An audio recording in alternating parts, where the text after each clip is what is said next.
स्वामी के श्री चरणों में कोटि से वंदन। युग प्रदान आचार्य श्री महासमुद्र के श्री चरणों में कोटि से वंदन।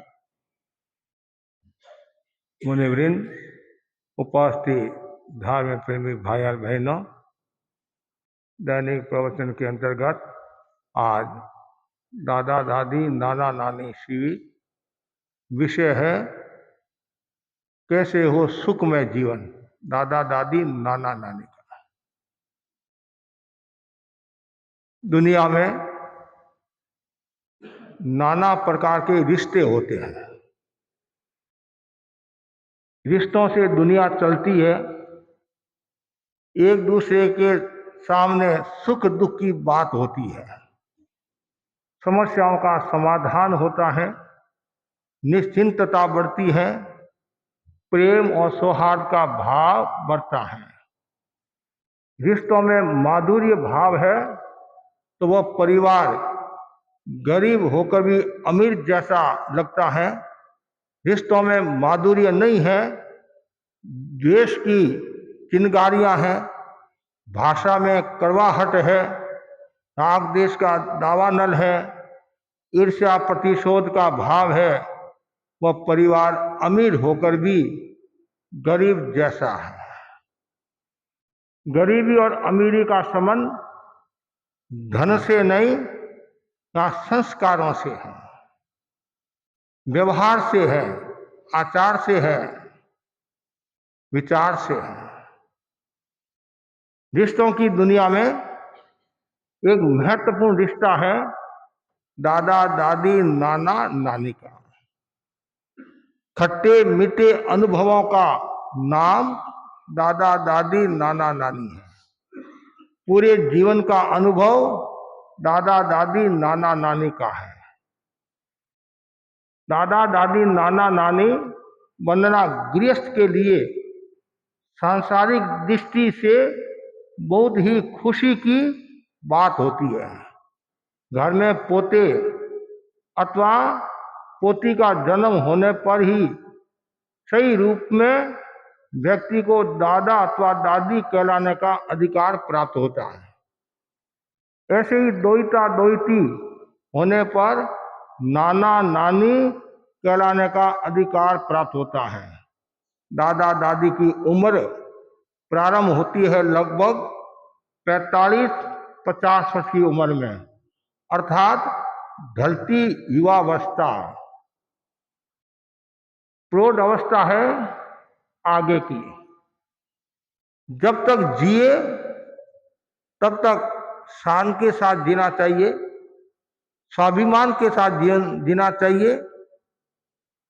प्रश्न खड़ा होता है दादा दादी का जीवन सुखमय कैसे बने। और ऐसे दादा शब्द का प्रयोग अनेक अर्थों में भी होता है। बंगाल में दादा मतलब भाई को कहते हैं, दादा भाई हैं, बड़ा भाई, भाई को कहते हैं। कई जगह कहते हैं ये हमारे गांव का दादा है, हमारे गांव का दादा है। तो दादा के अनेक अर्थ है, लेकिन पोता दादा को क्या कहता है, दादा वादा करो आज से मैं सादा जीवन जीऊंगा। दादा वादा करो आज से मैं सादा जीवन जीऊंगा। तो वास्तव में वही सुख है। तो सुख में जीवन जीना है, उसके लिए पहला जो सूत्र बताया है वह है शांत में तनाव मुक्त होकर जीवन जीना। लेकिन वर्तमान की बहुत बड़ी समस्या है क्या, तनाव की। तनाव का मतलब खिंचाव। छोटी छोटी बातों में व्यक्ति को तनाव पैदा हो जाता है।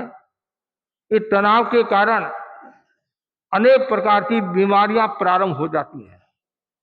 तनाव के कारण ब्लड प्रेशर की बीमारी की संभावना, तनाव के कारण शुगर की बीमारी की संभावना, तनाव के कारण हार्ट की समस्या, और तनाव के कारण मन अशांत रहता है। तो जहां मन अशांत है और तनाव का जीवन जो जीते हैं, तो वो सुख कहां से प्राप्त होंगे। यदि सुख को प्राप्त करना है तो सबसे पहले व्यक्ति को तनाव मुक्त होकर जीवन जीना। मैं जानता हूं और आप ही जानते हैं, कभी कभी क्या होता है, जैसे जैसे अवस्था बढ़ती है वैसे वैसे स्वभाव भी चिड़चिड़ा हो जाता है, मन अशांत रहने लग जाता है, तनाव में रहने लग जाता है। आपने थोड़ा कुछ कहा, परिवार के सदस्य ने आपकी बात को माना नहीं और टेंशन आ गया। कुछ लोग ऐसे होते हैं, जैसे जैसे अवस्था बदलती है वैसे वैसे अपने जीवन में बदलाव लाते हैं। अब मुझे शांति का जीवन जीना है। यदि दादागिरी करूंगा और मैं दादापना दिखाऊंगा तो समस्या आ सकती है। लेकिन यदि सुख में जीवन जीना है तो सबसे पहला सूत्र है शांतमय जीवन जियो। कैसी भी परिस्थिति आए उसमें शांति का विकास करो। शासन गौरव मुनि ताराचंदी स्वामी फरमाते थे, मुझे मन को शांत रखना है, मन को शांत रखना है।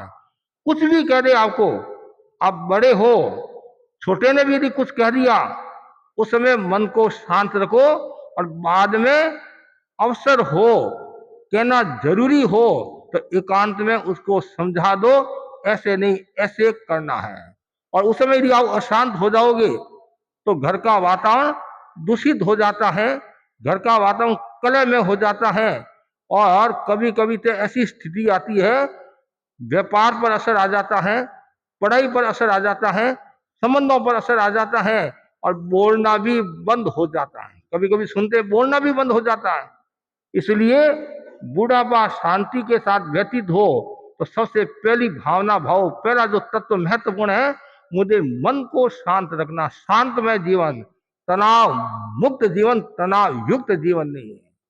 दूसरा जो सूत्र बताया बहुत महत्वपूर्ण सूत्र है, वात्सल्य और प्रेममय जीवन। बड़े लोगों से छोटे लोग क्या आशा चाहते हैं कि प्रेम मिले, वात्सल्य मिले, वत्सलता। जो वृद्ध लोग हैं वो तो ज्यादा से ज्यादा प्रेम की बरसात करे, करुणा की बरसात करे, वत्सलता दे। बड़े जैसे हम गुरुदेव को देखते नहीं, आचार्य महासमुंद जी को किस प्रकार वत्सलता प्रदान करते हैं, किस प्रकार स्नेह देते हैं, करुणा बरसाते हैं। चाहे जे कहना है, कितनी बार दिन में 50 बार, 100 बार, 200 बार हाथ ऐसे करते हैं, जे जे कितनी बार मंगल पाठ सुनाते हैं। और कोई समस्या लेकर आ जाता है, तो कोई शारीरिक समस्या, मानसिक समस्या, सब काम छोड़कर पहले समाधान देने की कोशिश करते हैं कि भाई मेरे द्वार आया है, मेरे पास में आया है, ये मेरा श्रावक है, अनुयायी है, तो मेरा कर्तव्य है इसको वत्सलता देना, प्रेम देना, प्रेम वत्सलता। छोटे संतों को हम देखते हैं तो गुरुदेव कितना प्रेम देते हैं, कितनी वत्सलता देते हैं। क्यों? साधुओं ने घर किसके ऊपर छोड़ा है? संघ के ऊपर, धर्म संघ के ऊपर घर छोड़ा है, आचार्यों के ऊपर घर छोड़ा है। तो आचार्यों का, धर्म संघ का कर्तव्य होता है कि जितने भी धर्म संघ के साधु साध्वी हैं वो समाधि में रहे, और समाधि में रहने के लिए गुरु समय समय पर वत्सलता प्रदान करते हैं, प्रेम देते हैं। और यही वत्सलता यदि घर में आ जाए तो सोने में सुहागा जैसी कहावत चरितार्थ होगी। लेकिन वत्सलता बहुत मुश्किल काम, कहना सरल है, कभी कभी मोह के वशीभूत होकर कह देते हैं, अज्ञान के वशीभूत होकर कह देते हैं, स्वार्थ के वशीभूत होकर कह देते हैं। कभी किसी को राजी रखने के लिए, हाँ बेटा लाडू खा ले, बिस्कुट खा ले, लेकिन एक भीतर से आप वत्सलता दोगे, उसका एक संबंध ही अलग होता है और गहरा संबंध जुड़ेगा, आपस में इतना प्रेम बढ़ेगा जिनकी हम कल्पना नहीं कर सकते हैं। आदमी धन का भूखा नहीं है, आदमी पदार्थ का भूखा नहीं है, आदमी मकान का भूखा नहीं है। वर्तमान में आदमी प्रेम का भूखा, वत्सलता का। दो मीठे बोल बोल दो आप, कहते हैं एक मधुर मुस्कान मिटा देती है 100 कोस की थकान। एक मधुर मुस्कान मिटा देती है 100 कोस की थकान, वत्सलता।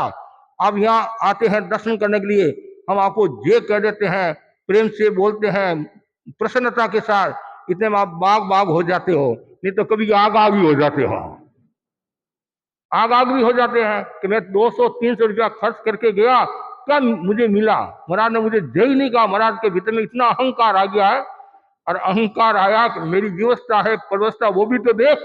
लेकिन आदमी का स्वभाव होता है बस तुरंत फल मिलना चाहिए, तुरंत, मतलब कुछ भी हो जाए पहले मेरा काम होना चाहिए। हम आर करते हैं, आर करते हैं तो कितने लोग आते हैं, समझदार लोग भी आते हैं और जल्दीबाजी वाले भी आते हैं, जल्दी करो, दर्शन दो, मेरे को जाना है, जाना है। अरे भाई 5 मिनट सेवा कर सकता है कि मेरा टाइम कहाँ है, मैं आया हूँ वही बड़ी बात है, मैं आया हूँ वही बड़ी बात है। अरे भाई, देश आपको मतलब देश सुनना है या अभिवादन को स्वीकार कराना है, मंगल पाठ सुनना है, तो 2 मिनट तो रुको। 2 मिनट टाइम नहीं बना, 10 मिनट नीचे खड़े रह जाएंगे, ऑफिस में खड़े रह जाएंगे, दो दोस्त मिलके 10 मिनट 15 मिनट बात करेंगे। यहाँ हमारे पास में टाइम नहीं है, तो आपके पास टाइम नहीं है तो फिर हमारे पास में कहाँ से टाइम आएगा, कहाँ से टाइम आएगा। इसलिए वत्सलता, तो बड़ों का तो काम यही है। छोटे नादान हो सकते हैं, कहते हैं माइट कभी कुमाइट नहीं होते हैं। बेटा कुमाइट हो सकता है और कुमाइट हो सकते हैं, माइट कभी कुमाइट नहीं होते हैं। माइट तो वसलता वसलता वसलता, खुद सुखी रहेंगे और परिवार भी सुखी रहेगा। आज पोता पोती दादा दादी के पास रहना ज्यादा पसंद करते हैं। क्यों? इसके पीछे बहुत बड़ा विज्ञान है। माँ के पास इसलिए रहना पसंद नहीं करते हैं, थोड़ा सा यदि बच्चा बदमाशी करता है, चाटा मारती है, डांटती है, पढ़ाई नहीं करती, वो करती है, ये करती, न जाने कितनी बातें सुनाती हैं, लेकिन दादी सुनाती नहीं है। दादी कहती है बेटा आजा आजा आजा, क्या हुआ? हाँ, कभी कभी माँ कहती है बच्चा स्कूल जा, दादी कहती कोई बात नहीं, बच्चा को बुखार है, खास बात नहीं है, आदमी कल चला जाएगा। लेकिन वो पक्ष लेती हैं और प्रेम भी देती हैं। दादी को कहता है पोता, आज मेरे पैर में दर्द हो रहा है, मैं तुम्हारा मालिश कर लूं। और माँ के पास जाए, एक इधर चाटा भी पड़ जाता है, चाटा भी। इसलिए पोते पोती दादी दादा के पास है, वो उनके सुख दुख की भी बात सुनते हैं, सुख दुख की भी बात सुनते हैं। जब एक भारतीय परिवार विदेश में रहता था, तो विदेश की व्यवस्था अलग ढंग की है, तो बाप ने कहा परिवार के सदस्यों के सामने, माँ को देश भेज दे। तत्काल पोता बोला, क्या कहा? माँ को देश? माँ को देश नहीं भेजा। क्यों? माँ तो मेरी सुनती, माँ मतलब दादी, दादी मेरी सुनती हैं, मेरे को सिखाती हैं, अच्छी अच्छी बातें बताती हैं, ब्राह्मी सुंदरी के बारे में बताती हैं, अंजना के बारे में बताती हैं, महावीर के बारे में बताती हैं, प्रश्न का हल करती हैं और 7 पीढ़ी का ज्ञान देती है। और यदि भेजना ही है, संख्या ज्यादा है, तो आप मेरी मम्मी को भेज दो, मेरी मम्मी को भेज दो। आप मेरी दादी का भूल चूक से नाम मत लेना, समाधान देने वाली बात। तो ठीक है, कोई बात नहीं, दादी घर का काम भी करती है, समाधान देती है। ये दादा है, बूढ़ा डोकरा हो गया, खोखा हो गया है, ये थू थू करता रहता है, इसको गांव में भेज दो ना, ये तो और काम के हमारे। और जब प्रश्न का उत्तर नहीं आता है तो वो उत्तर बताते हैं, कभी वो लिख भी देते हैं, हमारे कपड़े भी धो लेते हैं और बड़ा प्रेम देते हैं, और हम उनके लात भी मार देते हैं, चाटा भी मार देते हैं, तो भी वो क्या कहते हैं, आप बेटा तुम्हारी लगी तो नहीं है, इसलिए आपको भेजना है तो आप चले जाओ, आप चले जाओ, पीछे हम आराम की जिंदगी जिएंगे। तो मतलब कितना, क्यों? वो वत्सलता देते हैं, प्रेम देते हैं। और मेरी तो ये अवधारणा है, जिनके घरों में माँ बाप है, दादा दादी है, नाना नानी है, बुजुर्ग लोग है, तो समझना चाहिए आनंद ही आनंद है। चाहे वो कुछ भी आपको नहीं देते हैं, धन कमा कर नहीं देते हैं, लेकिन दादा दादी नाना नानी अनुभवों के कोष होते हैं और शीतल छाया होती हैं, कल वृक्ष के समान होते हैं, कामधेनु के समान होते हैं, चिंतामणि रत्न के समान होते हैं। इसलिए हमेशा दादा दादी का समान, संघ का, समाज का समान है। वृक्ष होता है, हरा भरा नहीं है, मतलब फल नहीं देता है, फिर भी छाया तो देता है, छाया तो देता है, छाया का भी अपना मूल्य होता है। तो कितनी वत्सलता देते हैं दादा दादी नाना नानी। और उसके बाद तीसरा जो सूत्र बताया है, धर्म में, मतलब दादा दादी नाना नानी का जीवन धर्म में होना चाहिए। एक अवस्था आने के बाद में व्यक्ति को धर्म आराधना करनी चाहिए। हमारे ग्रंथों में बताया गया है, प्रथमे नार्जिता विद्या, 3 अवस्थाएं, ऐसे अवस्था है, बचपन, यौवन, बूढ़ापा, और ऐसे 4 आश्रम बताए ना अलग अलग। तो प्रथम आश्रम में क्या करना चाहिए? 25 साल तक बच्चों को पढ़ाई करनी चाहिए, विद्या करनी चाहिए, विद्या का अभ्यास करना चाहिए। और संसार की दृष्टि से उसके बाद में धन अर्जन, संसार की दृष्टि से धन अर्जन। और जो उसके बाद में तीसरी जो है वो है धर्म में जीवन। कितना सुंदर कहा है, धर्म में जीवन। और यदि तीन अवस्था में आदमी कुछ भी नहीं करता है, न अध्ययन करता है, न बिजनेस करता है और न धर्म करता है, वो कहां से सुख पाएगा, कहां से सुख पाएगा। इसलिए अवस्था आने के बाद में व्यक्ति को चिंतन करना चाहिए कि मैंने परिवार के लिए बहुत किया है, समाज के लिए भी बहुत किया है, और समय आ गया है आत्मा के लिए करना। 80 वर्ष का हो गया आदमी, 85 वर्ष का हो गया, 90 वर्ष का हो गया, आज भी बड़ा बाजार जाता है। अरे दिनेश कुमार जी का व्याख्यान सुनना है महाराज, कहाँ टाइम है।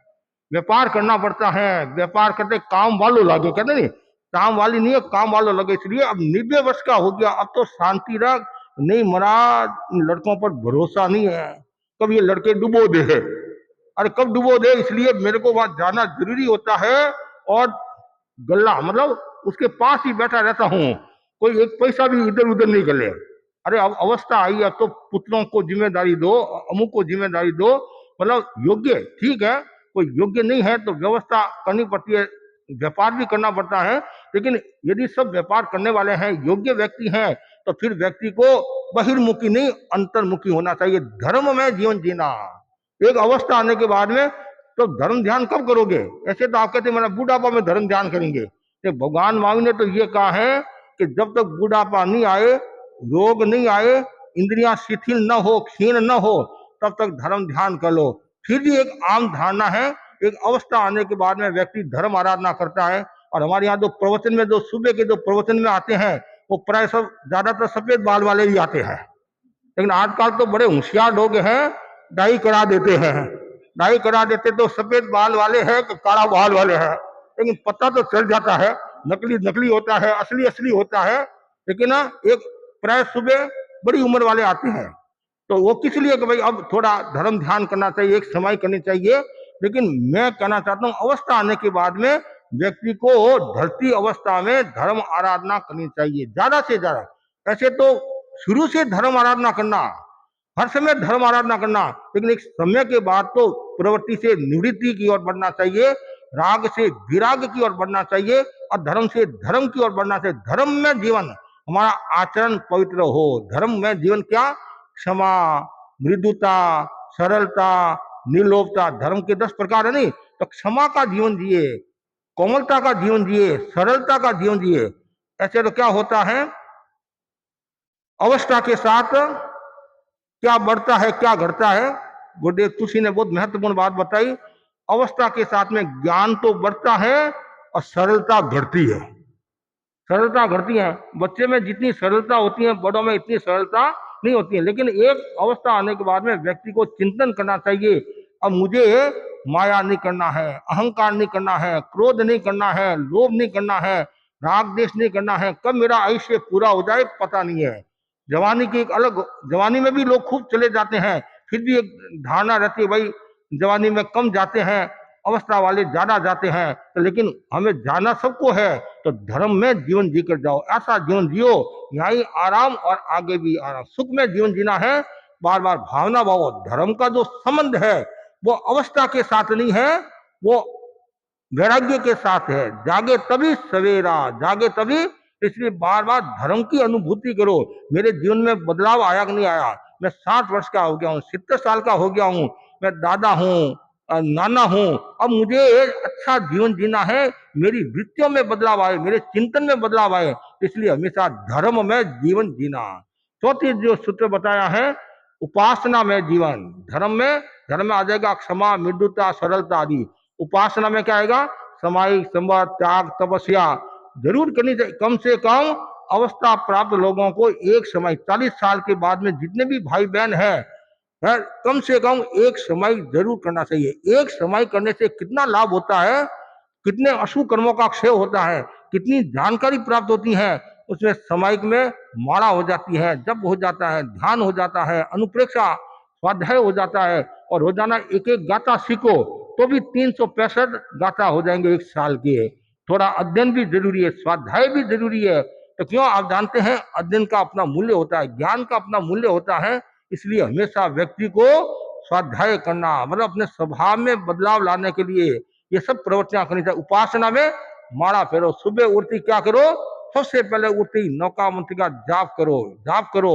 और नमो अरहंतारंग सफेद रंग का ध्यान, ऐसे नमो सिद्धारंग लाल रंग का ध्यान, नमो आर्यारंग पीले रंग का ध्यान, नमो उवध्यायरंग हरे रंग का ध्यान, और नमो लोए सब सावणंग नीले रंग का ध्यान। तो ये श्वास के साथ प्रयोग करो तो बहुत बदलाव आएगा और बुढ़ापा में बहुत शांति रहेगी। आप यदि ये आप 15 मिनट का प्रयोग करते हैं, श्वास लिया श्वास छोड़ा, सफेद रंग लाल रंग की अनुभूति करो, तो आपके स्वभाव में बदलाव आएगा, आपके चिंतन में बदलाव आएगा, आपके व्यवहार में बदलाव आएगा और शांति का जीवन। उपासना जरूरी है, समाई संवार त्याग तपस्या, छोटे मोटे कोई दोष भी लगते हैं तो प्रायश्चित भी हो जाता है, शुद्धि भी हो जाती है और जीवन एक अच्छा होता है। इसलिए सुख में जीवन जीने का ये चौथा सूत्र उपासना में जीवन होना चाहिए। पांचवा जो सूत्र बताया संतुष्टता, ये महत्वपूर्ण है। जैसे जैसे अवस्था बढ़ती है वैसे वैसे खाने की आसक्ति भी बढ़ती है। कभी कभी ऐसा होता है खाने की भी आसक्ति बढ़ती है, बोलने की भी आसक्ति बढ़ती है और धन की भी आसक्ति बढ़ती है। आने दो आने दो आने दो। भगवान महावीर ने कहा है इच्छाओ आकाश समा अनंतिया, इच्छा आकाश के समान अनंत है। जैसे जैसे इच्छाओं का विस्तार होता है लोभ बढ़ता है और लोभ के साथ में अहंकार बढ़ता है। इसलिए व्यक्ति को संतुष्ट रहना चाहिए। कितना चाहिए आदमी को? तन की तृष्णा अल्प है 3 पाव के शेर, और मन की तृष्णा अनंत है मिले घेर के घेर। कितने चाहिए? थोड़ा चाहिए। फिर भी आदमी इकट्ठा करता जा रहा है। फिर सिकंदर का क्या हाल हुआ, गजनबी का क्या हाल हुआ, आज सबको पता है। इसलिए संतुष्टता की साधना करो, और जो व्यक्ति जितना ज्यादा संतोषी होगा उतना ही वह सुखी होगा। कितना सुंदर कवि ने कहा है, संतोषी सदा सुखी, दुखी जो तृष्णावान, भावे तो गीता पढ़ो भावे पढ़ो कुरान। आपको पूरा धन भी मिल जाए, पदार्थ भी मिल जाए, लेकिन कभी आप सुखी होने वाले नहीं है। और सुख किसमें है? संतुष्टता में सुख है। वीतराग कौन होता है? जो पूर्ण संतोषी है वो वीतराग है। और वीतराग के कर्मों का बंधन भी नहीं होता। क्यों नहीं होता है? क्यों नहीं होता है? उसने राग देश पर विजय प्राप्त कर ली है, तो असत प्रवृत्ति का बंधन नहीं होता है। ऐसे पुण्य का बंधन होता नहीं, 11, 12, 13 गुणस्थान में एक समय 7 वेदनी का बंधन होता है, 7 वेदनी का बंधन होता है। लेकिन ना जो अशुभ है वो 6ठे गुणस्थान, जो अशुभ योग है वो 6ठे गुणस्थान तक कर्मों का बंधन होता है, अशुभ योग 6ठे गुणस्थान तक। और फिर उसके बाद में कषाय जन्य, एक कषाय जन्य कर्मों का बंधन होता है, एक योग जन्य कर्मों का बंधन होता है। तो योग जन्य 6ठे गुणस्थान है और कषाय जन्य 10वें गुणस्थान तक है, और उसके बाद में फिर कषाय का अस्तित्व समाप्त हो जाता है। लेकिन जो व्यक्ति यदि संतुष्टता का जीवन जीता है तो धीरे धीरे अच्छा जीवन जीता है और आत्मा का उत्थान करता है। तो हमेशा संतोष की साधना करो। लेकिन ये भी बड़े गर्व की बात है, प्रसन्नता की बात है। आज भी हमारे हजारों हजार ऐसे लोग हैं कि जो संतोष का जीवन जीते हैं। महाराज मुझे ज्यादा नहीं चाहिए, ज्यादा। कभी कभी परिवार वाले कहते हैं कि भाई थोड़ी मेहनत कर, धन कमा। वो बोला मेरे को चाहिए नहीं, मैं क्यों कर्मों का बंधन करूं? मेरे 7 पीढ़ी जितना मेरे पास में धन है। घर में सदस्य कितने? 4 सदस्य है। 4 में एक ऑस्ट्रेलिया है, एक अमेरिका है, और 2 हम यहाँ बैठे हैं। 2 हम यहाँ बैठे हैं और बस थोड़ा बना देते खा लेते हैं। क्या आवश्यकता है? और कुछ नहीं। महाराज जरूरी है धन कमाना, बुढ़ापा में काम आएगा क्या? और बुढ़ापा आएगा कि नहीं आएगा पता नहीं है। कितना सुंदर कहा है, आगाय अपनी मौत की कोई बसन नहीं है, आगाय अपनी मौत की कोई बसन नहीं है। और समान 100 वर्ष का है, पल की खबर नहीं है। समान 100 वर्ष का है, पल की खबर नहीं है। अब मेरे से बात करे और दूसरे क्षण क्या हो जाता है पता नहीं चलता है। इसलिए हमेशा संतोष का जीवन जियो। और आगे सूत्र बताया है, जो दादा दादी हैं वो श्रम में जीवन जिए। ऐसा नहीं सोच रहा मैं सासू होगी हूँ, दादी होगी हूँ, परदादी होगी हूँ, अब मैं कोई काम नहीं करूंगी तो बाया फोड़ा पड़ी, नहीं फोड़ा पड़ेगा और क्या होगा। हाँ मतलब काम वालों लागे, काम वाली नहीं है। चाहे मैं हूं चाहे आप हो, कोई भी हो। आचार्य श्री भी कितना श्रम कराते हैं, भिक्षु स्वामी भी कितना श्रम कराते थे।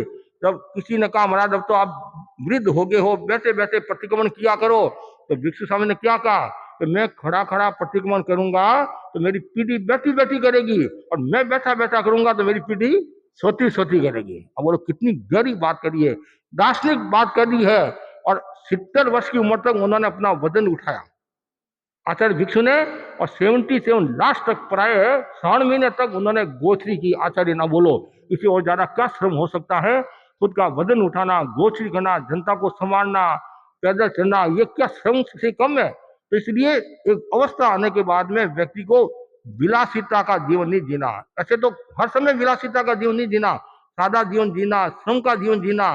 लेकिन जो वृद्ध लोग हैं वो श्रम करते जाए, मतलब हाथ पैर हिलते रहे। कहते नहीं, सेवक हमारे 4 है, 2 हाथ 2 पाँव, दिन रात सेवा करे, धूप गिने ने छा। कितना सुंदर का है। हमारे सेवक कितने हैं? 4 है, 2 हाथ और 2 पाँव है, और दिन रात ये सेवा करने वाले हैं। फिर दूसरे नौकरों पर क्यों भरोसा करे?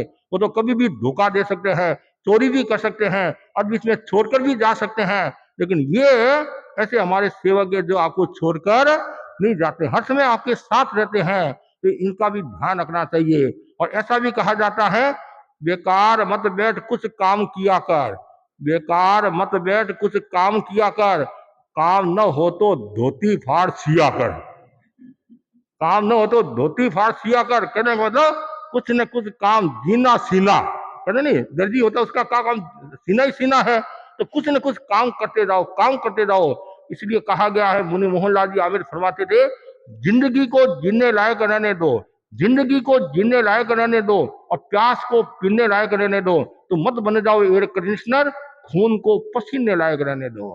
जो जितना ज्यादा कठोर श्रम करेगा उसकी शैया उतनी ही कोमल होगी। हमारे बड़े संत मुनि जत्तमली स्वामी फरमाते थे कि जो आलसी आदमी है उसका कभी काम नहीं करना चाहिए, आलसी का कभी काम नहीं करना चाहिए। जो श्रमशील है उसका सेव करो, उसकी सहायता करो, आलसी का कभी काम नहीं करना चाहिए। कुछ आलसी ऐसे है, छाती पर फल भी गिर जाता है तो भी दूसरे आदमी को कहता है मेरे मुंह में डाल दे, मुंह में डाल दे। और ऐसे आलसी होते हैं, कुत्ता या पेशाब करके गया, पेशाब करके गया, और वो दूसरे को कह रहा है तुम भाई मेरा ये पेशाब साफ कर ले, इसे और ज्यादा क्या आलस्य होगा? ऐसे आलसी दुनिया में कम नहीं है, आलसियों की कमी नहीं है। इसलिए हमेशा श्रम का जीवन जियो, विलासिता का जीवन मत जियो। जो भोग का जीवन जीता है उसका बुढ़ापा नहीं दुख में व्यतीत होता है, बचपन भी उसका दुख में व्यतीत होता है। इसलिए अमेरिका में जवान लोग, अमेरिका मतलब जवानी अमेरिका की, और बुढ़ापा भारत का। कहते हैं बुढ़ापा भारत का। तो इसमें मतलब यहाँ ऋषि मुनिया का देश है, धर्म ध्यान का देश है, त्याग तपस्या का देश है। इसलिए व्यक्ति को हमेशा ये श्रम में जीवन जीना चाहिए, और खुद का काम खुद को करना चाहिए, स्वावलंबन का जीवन जो दूसरों पर आधारित नहीं है। ठीक है, परवस्था है, करना पड़ता वो अलग बात है, कराना पड़ता वो अलग बात है, लेकिन भावना ये रहनी चाहिए कि मैं किसी के पास में काम नहीं कराऊं। हमारे पुराने साधु साध्वी जो वृद्ध 80 वर्ष के 90 वर्ष के, वो क्या फरमाते थे, मैं मेरी निजरा दूसरों को क्यों दूं, मैं मेरी निजरा दूसरों को क्यों दूं। अब देखो साधी बदामा जी को देखो, आप कालू में जो विराजमान है, मैं कुछ साल पहले, अब तो मेरे को काफी वर्ष हो गए उनको देखे, आज भी वो उपवास करना, जे करना, छोटा मोटा काम आज भी। अब बोलो आप, अब देखो 105 वर्ष के हो गए हैं, कितना श्रम का। और भी हमारे अनेक ऐसे साधु साध्वी 80-80 वर्ष की, 85-85 वर्ष की उम्र में विहार करते हैं, विहार करते हैं, और दूसरों पर आधारित नहीं है, स्वावलंबन का जीवन जीते हैं, वो दूसरों की सेवा करने की कोशिश करते हैं। हमारे एक संत मुनि चिदानंद जी स्वामी राजलेश्वर के चंडालिया परिवार के थे, जिनके पास मैंने तत्व ज्ञान सीखा। अंतिम अवस्था तक वो संघ की सेवा करते रहे। मुनि पुनानंद स्वामी गंगा शहर के थे, 93-4 की उम्र पाई, और 92 तक संभवतः उन्होंने पूरा काम किया, 92-3 तक। लास्ट में थोड़ा सा कोई अस्वस्थ हो गए होंगे, मैं नहीं कह सकता हूँ, क्या बोलो आप, पर उन्होंने संघ को सेवा दी है, संघ से सेवा ली नहीं है। तो आपके भी मन में यही रहना चाहिए, घर में हो तो सेवा लेने का भाव नहीं, सेवा देने का भाव होना चाहिए। और जो जितना ज्यादा श्रम करेगा तो उसके फालतू विचार भी नहीं आएंगे। कहते नहीं, खाली दिमाग शैतान का घर है, नहीं, खाली दिमाग शैतान का घर कहते हैं। इसलिए व्यक्ति हमेशा बिजी रहे, और जो जितना ज्यादा बिजी रहेगा तो पाप का बंधन भी कम होगा, फालतू बातें नहीं आएगी, भोग की ओर नहीं जाएगा, विलासिता की ओर नहीं जाएगा। तो मैंने पहले भी आपको एक कहानी सुनाई थी, नहीं, सेठ का लड़का गुजर गया था, सेठ का लड़का गुजर गया, तो सेठ ने किस प्रकार बहू को ठिकाने लाया श्रम के द्वारा, और वो वापिस धर्म में स्थित होगी। तो अपेक्षा है व्यक्ति श्रम का जीवन जिए। उसके बाद में ऊर्जा में जीवन, जो दादा दादी उसका जीवन ऊर्जा में होना चाहिए, मतलब चेहरे का ओज ऊर्जा आदि है नहीं, एनर्जी, एक है एलर्जी, एक है एनर्जी। तो हमें एलर्जी नहीं, एनर्जी का विकास करना है। और जो जितना ज्यादा ऊर्जावान होगा नहीं, तो उसका चिंतन भी स्वस्थ होगा, पवित्र होगा। नहीं तो जो ज्यादा बोलता है, अति वाचाल हो जाता है। ये भी एक समस्या आती है। अवस्था आने के बाद में व्यक्ति ज्यादा बोलने लग जाता है। कभी कभी मैं सबको सीधा कर लूंगा, सबको सीधा कर लूंगा, सबको देख लूंगा, सबको देख लूंगा, बोलते नहीं। और क्या सीधा करेगा, क्या देखेगा? तो अपने आप को देख ले, अपने आप को देख ले। इसलिए ऊर्जावान, हमेशा चेहरे पर ऊर्जा का भाव होना चाहिए। 80 वर्ष का है, 85 वर्ष का, लगना चाहिए कि मेरे भीतर में ऊर्जा है। तो उसे वो व्यक्ति सुखी रहेगा, सुख में जीवन जिएगा। और उसके बाद में योग में जीवन होना चाहिए। योग में मन वचन काया की जो प्रवृत्ति है, मन में बुरे भाव नहीं आए, वचन में कटुता का भाव नहीं आए, काय से असत प्रवृत्ति नहीं, योग में जीवन। और ऐसे योग का दूसरा आते आसन, योगासन, वो भी है। मतलब हमारा जीवन है वो निवृत्ति की ओर बढ़े, तो योग में जीवन होना चाहिए, समाधि में जीवन होना चाहिए। और जितना व्यक्ति योग में जीवन जिएगा, समाधि में जीवन जिएगा, वो सुख को प्राप्त होगा। उसके बाद में अनावश्यक चिंता से बचना चाहिए। आवश्यक चिंता तो ठीक है, कुछ ऐसे हैं कि महाराज क्या होगा, मेरे बेटे का हाल क्या होगा, पोते का हाल क्या होगा, परपोते का क्या हाल होगा, तुम क्यों चिंता करता है? वो चिंता करेंगे। अनावश्यक चिंता नहीं करना। कुछ तो इतनी अनावश्यक चिंता करते हैं जिनकी हम कल्पना नहीं कर सकते। दिन भर वो चिंता करते रहते हैं, और चिंता करते करते शुगर को और निमंत्रण दे देते हैं, और बीमारी को निमंत्रण देते हैं, तो वो और समस्या हो जाती है। तो ये इतने सूत्र है, विधायक भाव है, वाणी का संयम है। अवस्था आने के बाद में आहार का भी संयम करना चाहिए, एक समय का आहार भी छोड़ना चाहिए। सुख में जीवन, मतलब जैसे अवस्था आती है तो शाम का आहार का सेवन होना चाहिए, या अन्न का त्याग कर लेना चाहिए। आपको लगे पेट की क्रिया ठीक नहीं है तो आहार छोड़ देना चाहिए। तो ये कुछ सूत्र विधायक भाव आदि है। सहनशीलता है, विनम्रता, जितनी ज्यादा आप भाव रखोगे उतना आपका जीवन सुख में व्यतीत होगा।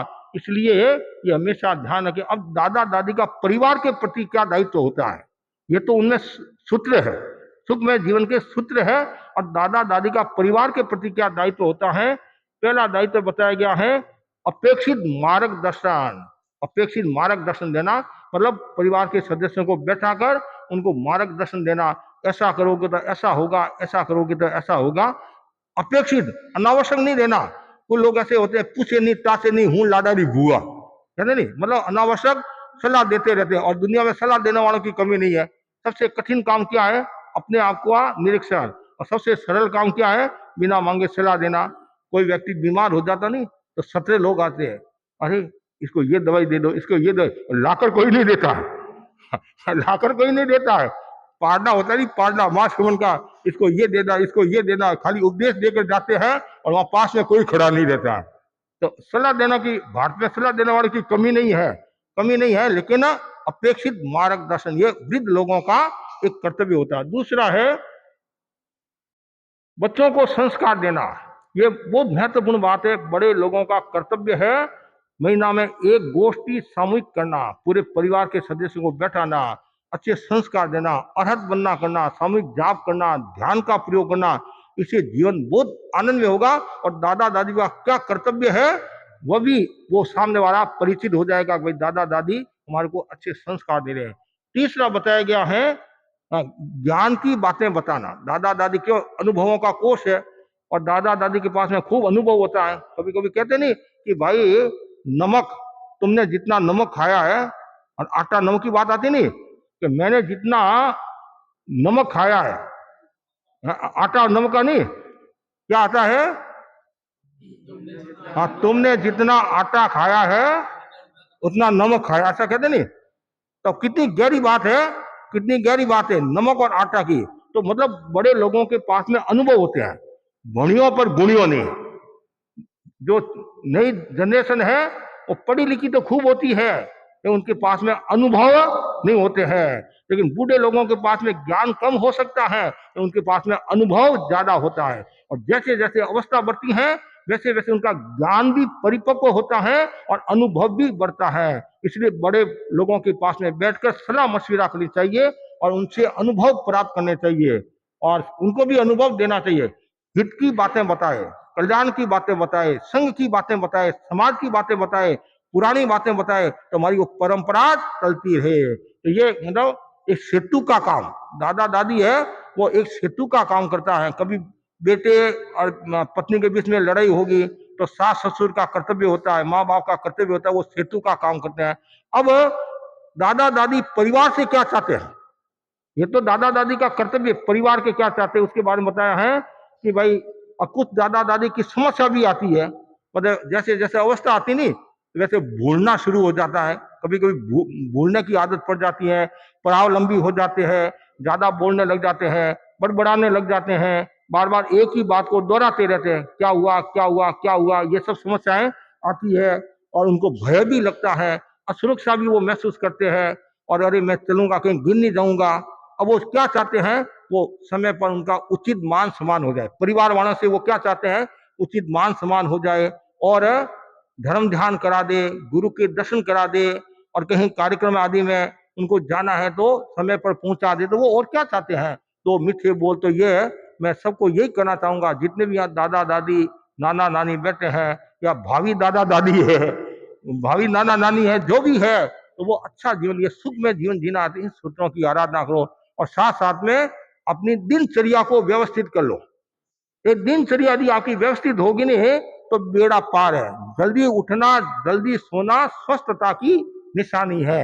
जैसे घूमना का है, वॉकिंग करना नहीं, आहार विहार निहार, ये तीनों का बहुत बड़ा मूल्य है। तो सुबह उठने के बाद में थोड़ी देर जप कर लो, महाप्राण ध्वनि का प्रयोग कर लो, 10 मिनट ध्यान कर लो, स्वाध्याय कर लो, वहां में संत सत्या विराजरे है, दर्शन कर लो, व्याख्यान सुन लो, और भी सगे संबंधी है उनसे मिलना है तो वो भी एक कार्यक्रम हो सकता है। और सूर्यास्त से पहले भोजन यदि हो जाए तो 12 महीना में 6 महीना की तपस्या हो जाएगी, और एकाशना है, उपवास है, कुछ न कुछ करते जाओ, इससे आपका जीवन और अच्छा होगा। आज हमारे बीच में हमारे भुवनेश्वर से जो श्रावक आए हैं, प्रतापमली सिंह जी, जो सुजानगढ़ के हैं, और आपको पता होगा ये भुवनेश्वर में वर्षों से रह रहे हैं, और मैंने पहले भी यहाँ व्याख्यान में एक बार बताया था, ये एक ऐसे व्यक्ति है, इनकी दुकान में जितने जो काम करने वाले भाई है, 25-30 का स्टाफ है, पहले समाई करो है, सब वो उड़िया है, और शर्त यही है कोई नॉन वेज वाला नहीं, नशा वाला नहीं,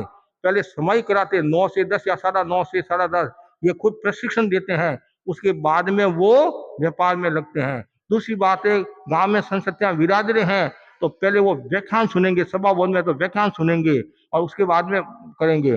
तीसरी बात है, इनके मतलब लाइब्रेरी समझ लीजिए आप, करीबन 40,000 किताबें, कितनी, करीबन 40,000 किताबें हैं, अब 55 होगी, अब 55,000 किताबें होगी है।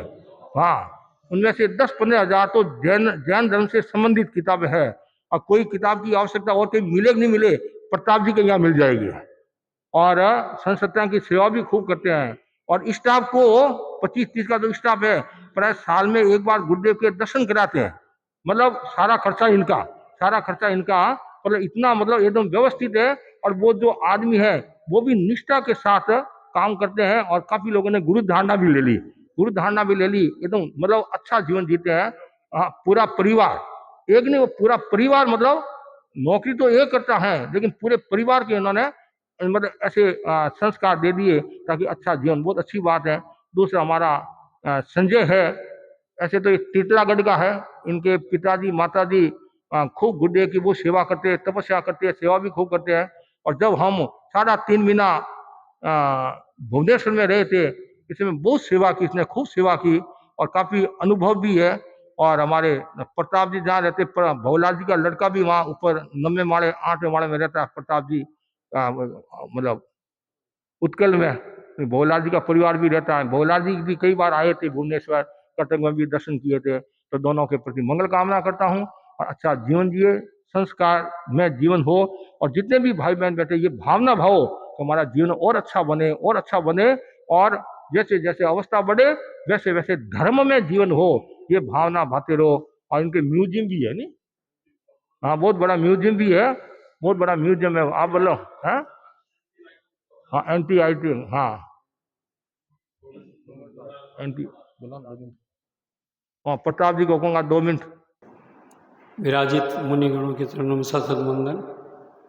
मैं भुवनेश्वर से आया हूँ, और हम लोग गुरु की प्रेरणा से आज सारे मेरे स्टाफ लोग हैं, वो 40 करीब स्टाफ हैं, और उनका परिवार सहित व्यसन मुक्त है और गुरु की धारणा गुरु धारणा सबको ली हुई है। हर साल गुरु के दर्शन करने जाते हैं। अभी हम लोग दर्शन करके आए हैं गुरुदेव के। और करीब सब 2013 जनवरी से हम लोग रोज़ की समाई का नियम लिया हुआ है। और आज तक मैं रहूं या न रहूं तो भी मेरे ऑफिस में समाई रोज़ क्रम से होती है। ये 9:30 से 10:30 बजे तक हमारा नियम है और उस हिसाब से सब अपनी भावना से करते हैं। ऐसा नहीं है कि प्रतिबंध लगा के हम लोग करवाते हैं। उनमें श्रद्धा भी है। हर जबान पर उनको नौकार मंत्र सबसे पहले आता है। लोग उसके प्रार्थना स्तोत्र सब उनको कंठस्थ है। मारवाड़ी गुजराती सब तरह के भजन गाते हैं वो लोग। और रोज़ का मैं 1 घंटा उनको स्वाध्याय करवाता हूँ और सब गुरु की कृपा है।